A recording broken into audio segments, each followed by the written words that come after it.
ഇതാണ് നമ്മുടെ universe. Actually ഇതാണ് നമ്മുടെ ഒബ്സർവബിൾ യൂണിവേഴ്സ്. ഇതിൻ്റെ ടോട്ടൽ ഡയാമീറ്റർ എന്ന് പറയുന്നത് 93 ബില്യൺ ലൈറ്റ് ഇയേഴ്സ് ആണ്.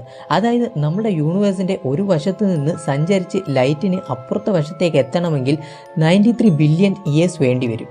ഭൂമിയെ സെൻറ്ററാക്കി വെച്ച് നോക്കിക്കഴിഞ്ഞാൽ എല്ലാ വശത്തേക്കും 46.5 ബില്യൺ ലൈറ്റ് ഇയേഴ്സ് വരെ കാണാൻ സാധിക്കും. ഇതിനർത്ഥം ഇതാണ് യൂണിവേഴ്സിൻ്റെ ബൗണ്ടറി എന്നല്ല. യൂണിവേഴ്സ് എന്ന് പറയുന്നത് ഒരു മഹാസമുദ്രം പോലെയാണ്.